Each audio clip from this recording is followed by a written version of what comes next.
आज हम बहुत ही टेस्टी और बहुत ही क्रिस्पी और करारा नाश्ता बनाएंगे फ्रेंड्स। तो उसके लिए हमने ये चौलाई की साग है, बहुत लोग इसे चौलाई की साग बोलते हैं, बहुत लोग इसे गेंधारी की साग बोलते हैं। तो हमारे यहाँ इसे गेंधारी का साग ही बोला जाता है। ये इसी मौसम में आता है फ्रेंड्स, अभी से लेकर आपको बरसात तक ये साग आपको मिल जाएगा अच्छे से।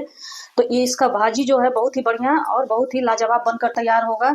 तो उसको मैं एक नए तरह से आज बनाने वाली हूँ। बहुत लोग अपने तरीके से अलग अलग तरीके से बनाते हैं। तो हेलो फ्रेंड्स, आप सभी का स्वागत है आपके अपने देसी रसोई किचन में। तो ये हमने देखिए ले लिया है भाजी को। अब इनको हम अच्छे से इनका ये वाला जो है ये वाला पार्ट निकाल लेंगे, फिर ये खींचा वाला जो पार्ट होता है वो निकाल लेंगे, और पीछे का ये जो मोटा वाला डंठल है उनको हमें नहीं लेना है।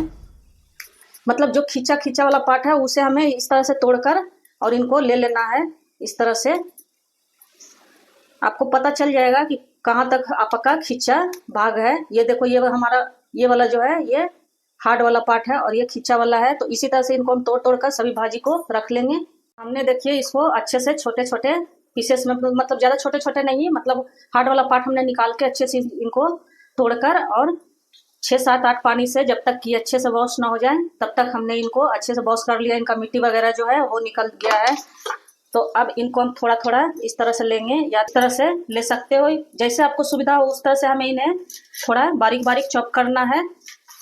इस तरह से इनको हम पकड़ के और छोटे छोटे पीसेस में चॉप कर लेंगे, ताकि जब हम पकौड़े बनाएं तो अच्छे से हमारा उसमें बाइंडिंग आ जाए, मतलब इधर उधर ना हो। बहुत भी बारीक नहीं करना फ्रेंड्स, मीडियम ही रखना। आप लोग देख लो किस तरह से मैं इन्हें कट कर रही हूँ, इस तरह से ही इन्हें रखना है।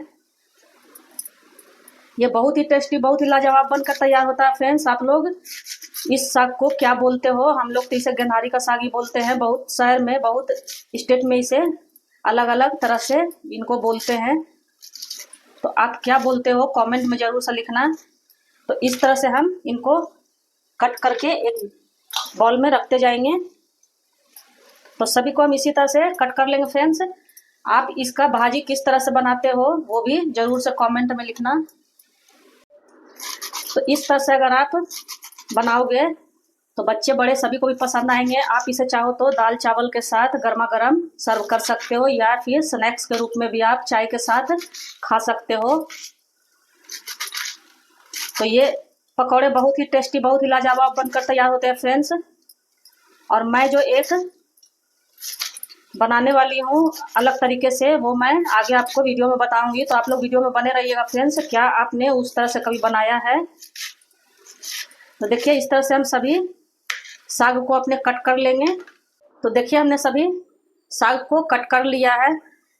अब इसमें डालने के लिए हम 3 से 4 हरी मिर्च ले लेंगे। उनको भी हम छोटे छोटे इस तरह से पीसेस में कट कर लेंगे। आप चाहो तो बच्चों के लिए अगर बना रहे हो तो हरी मिर्च वगैरह आप हिसाब से ही डालिएगा। अगर आपके बच्चे खाते हो तब तो कोई बात नहीं है, जो बच्चे नहीं खाते हैं उनके लिए आप बिना मिर्ची के भी बना सकते हो, तब भी ये बहुत टेस्टी, बहुत ही लाजवाब बनकर तैयार होगा फ्रेंड्स। तो इसी तरह से हम सभी मिर्ची को कट कर लेंगे। और मैंने जो ट्विस्ट बोला है आपको वो है, एक मिक्सर जार लेंगे फ्रेंड्स हम, उसमें हम 3 ब्रेड के स्लाइस लेंगे। तो क्या आपने कभी हरी वाली भाजी को ब्रेड के साथ बनाकर इसके पकौड़े बनाकर देखे हैं? नहीं देखे हैं तो जरूर से बनाकर देखिएगा फ्रेंड्स। ये बहुत ही लाजवाब, बहुत ही यूनिक तरह का ये हमारा भाजी बनकर तैयार होगा, मतलब पकौड़े बनकर तैयार होंगे। तो इनको हम रफली तोड़कर और अच्छे से फाइन सा पाउडर बना लेंगे इनका। तो देखिए हमने इसका फाइन सा पाउडर बना लिया है ब्रेड का। अब हम चावल लेंगे, ये मोटा वाला ही चावल है फ्रेंड्स, अरवा चावल जो होता है वो चावल है। तो उसको हमने 2-3 घंटे पहले सोख करके छोड़ दिया था पानी में फूलने के लिए, ताकि हमारा अच्छे से फूल जाए। तो इस भाजी को हम, इस पकौड़े को हम चावल पीसकर ही बनाएंगे। आप चाहो तो चावल का आटा में भी बना सकते हो या फिर बेसन में भी बना सकते हो, लेकिन आप लोग एक बार इस तरह से चावल पीसकर अगर बना के देखोगे तो आपका बहुत ही कुरकुरा, बहुत ही लाजवाब बनकर भजिया आपका तैयार होगा फ्रेंड्स। तो इनको हम अच्छे से वॉश करके इनका फाइन सा पेस्ट बना लेते हैं। मतलब बिल्कुल फाइन सा नहीं बनाना है, दरदरा ही हमें इन्हें रखना है, तभी हमारा भाजी अच्छा बनकर तैयार होगा। तो हमने देखिए इनको दरदरा पीस लिया है। थोड़ा इसमें पानी ज़्यादा पड़ गया फ्रेंड्स, उससे कोई मतलब नहीं है, इसमें हमें ऐसे भी अच्छे से मिक्स करते समय कम ज़्यादा पानी को करना ही पड़ता है। तो इसको हम अपने साग को एक बर्तन में डाल लेंगे इस तरह से, और इसमें हमने जो मिर्ची कट करके रखी थी वो डाल देंगे, और हमने जो ब्रेड का पाउडर बना कर रखा है वो भी डाल देंगे। अब इसमें हमने जो पीस कर रखा है चावल का पेस्ट वो डाल देंगे सारा। तो चावल का पेस्ट आप कम ज़्यादा कर सकते हो फ्रेंड्स, ऐसा इसमें कोई मेजरमेंट नहीं है, मतलब आप अंदाज से ले लेना। अब इसमें हम मसाले में डालेंगे हल्दी पाउडर 1/4 चम्मच का जितना, थोड़ा सा हम धनिया पाउडर डालेंगे, धनिया पाउडर चाहो तो स्किप भी कर सकते हो। थोड़ी सी लाल मिर्ची पाउडर डालेंगे क्योंकि मिर्च हमने हरी मिर्च भी डाली है, तो इसलिए बस यही 3 मसाले हम इसमें डालेंगे और कुछ भी इसमें ज़्यादा नहीं डालेंगे फ्रेंड्स। अब इसमें हम थोड़ा सा पिसा हुआ लहसुन डालेंगे, लहसुन का पेस्ट आधा चम्मच का जितना। अगर आप लहसुन नहीं खाते हो तो लहसुन स्किप भी कर सकते हो। अब इसमें हम स्वाद अनुसार नमक डालेंगे, तो आप अपने टेस्ट के अकॉर्डिंग नमक डाल लीजिएगा। अब इसमें हम 2 चम्मच के जितना गेहूं का आटा डालेंगे इस तरह से। आप चाहो तो इसके जगह पर बेसन भी डाल सकते हो, लेकिन बेसन से थोड़ा फिर टेस्ट अलग हो जाता है। तो मैं जब भी चावल पीस कर बनाती हूँ उसमें गेहूं के आटे का ही यूज करती हूँ। आप लोग भी एक बार जरूर से इस तरह से, और इन सभी चीज़ों को हम अच्छे से मिक्स करेंगे। इसमें थोड़ा सा अभी गेहूं का आटा और जाएगा, जब तक हमारा ये अच्छे से इस तरह से मुट्ठी ना बनाने लगे, मतलब बाइंडिंग ना आने लगे, उतना हमें गेहूं का आटा इसमें डालना है इस तरह से। 2 चम्मच हमने पहले डाला था, थोड़ा सा मैं अभी डाल रही हूँ। अब थोड़ा सा इसमें हम पानी डालेंगे इस तरह से, और इनको अच्छे से मिक्स कर लेंगे। सभी अपने अपने तरीके से इसके पकौड़े बनाते हैं फ्रेंड्स। आप लोग किस तरह से बनाते हैं? बहुत लोग इसमें चना का दाल पीस कर भी डालते हैं, लेकिन एक बार आप लोग मेरे इस तरीके से बनाकर जरूर से देखना। बहुत ही बढ़िया, बहुत ही करारा बनकर तैयार होगा ये पकौड़े। दाल चावल के साथ तो मज़ा ही आ जाता है फ्रेंड्स, गर्मा गर्म अगर इस तरह के पकौड़े मिल जाए तो। देखिए ये हमारा बिल्कुल हो गया है। इसको जब हम मुट्ठी बांध रहे हैं तो अच्छे से हमारा इस तरह से बना रहा है, तो समझो आपका बन गया है। इससे ज़्यादा हमें इसमें नहीं डालना है कुछ भी। तो अच्छे से इनको हमने मिक्स कर लिया है। अब चलिए हम आगे की तैयारी कर लेते हैं। तो एक कढ़ाई में हमने तेल डाल के चढ़ा दिया है। हम सरसों के तेल में ही बना रहे हैं फ्रेंड्स। ये भजिया सरसों के तेल में ही पकौड़े अच्छे बनकर तैयार होते हैं। ऐसे आप चाहो तो जो भी तेल खाते हो उसमें बना सकते हो। तो इस तरह से इनको हम इस तरह से लेंगे और इस तरह से डालते जाएंगे। तो बड़े बड़े थोड़े पीसेस में ही हम डाल रहे हैं फ्रेंड्स। आप चाहो तो इसे छोटे छोटे में भी डाल सकते हो। देखो ये कितना अच्छे से हमारा बाइंडिंग हो रहा है, और ब्रेड डालने से इसका टेस्ट और भी बढ़ जाता है फ्रेंड्स। तो आप लोग, मुझे यकीन है कि आप लोगों ने कभी भी ब्रेड डालकर ये पकौड़े नहीं बनाए होंगे। तो इस तरह से इनको हम चपटा चपटा शेप में डालते जाएंगे। ये आराम से डल आ जाता है फ्रेंड्स, ये देख लो। जितना आपका एक बार में आए उतना आप बना सकते हो। और नॉन स्टिक में अगर बना रहे हो तो कम ऑयल में भी आप इसे बना सकते हो, लेकिन हमारे यहाँ इसे सभी डीप फ्राई ही पसंद करते हैं। नॉन स्टिक में भी बनाओगे थोड़ा थोड़ा तेल डालकर, वो भी बहुत करारा बनकर तैयार होगा। तो इस तरह से इनको हम सभी को डाल देंगे।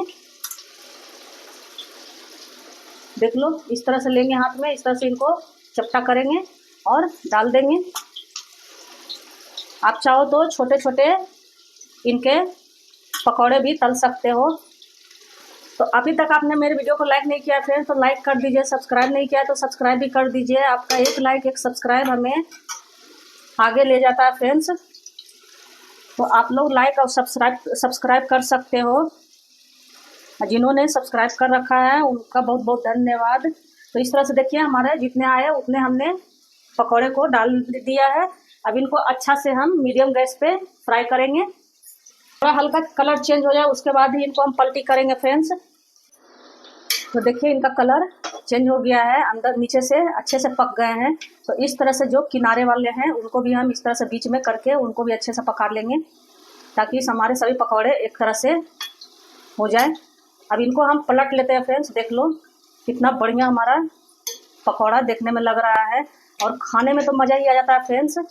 अगर बारिश हो रही हो और इस तरह के पकौड़े आप बनाओ तो चाय के साथ भी बहुत ही टेस्टी, बहुत ही मज़ेदार लगता है ये।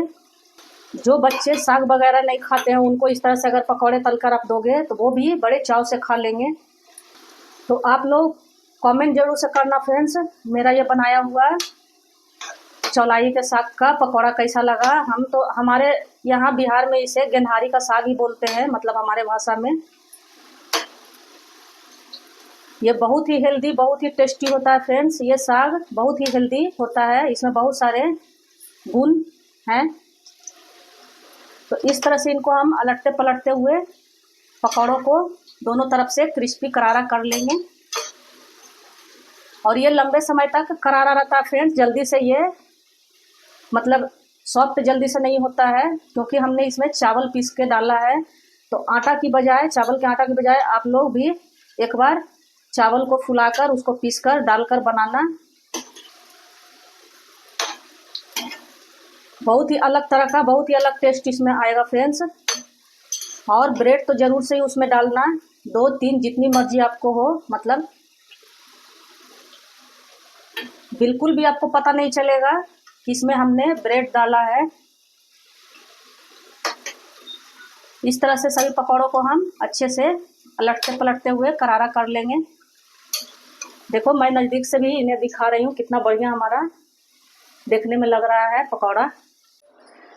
तो देखिए लगते पलटते हुए इन्हें हमने करारा कर लिया है। एक प्लेट में हम एक पेपर को बिछा लेंगे, उसी पे हम इन पकौड़ों को निकाल लेंगे, ताकि हमारा जो भी एक्स्ट्रा तेल वगैरह हो वो पेपर पे ही रह जाए। और इसी तरह हम सभी पकौड़ों को, अपने सभी पकौड़ों को तल लेंगे। देखो फ्रेंड्स कितना बढ़िया हमारा पकौड़ा बनकर तैयार हुआ है। तो सभी पकौड़ों को हम इसी तरह से गोल गोल शेप में बना लेंगे।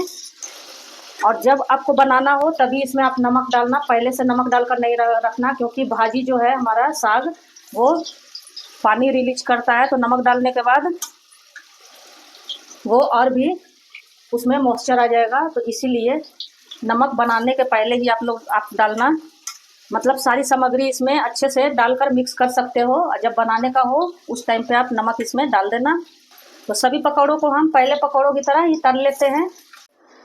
तो देखिए दूसरे बैच को भी हमने अलटते पलटते हुए अच्छा सा करारा कर लिया है। तो इनको भी अब हम निकाल लेते हैं।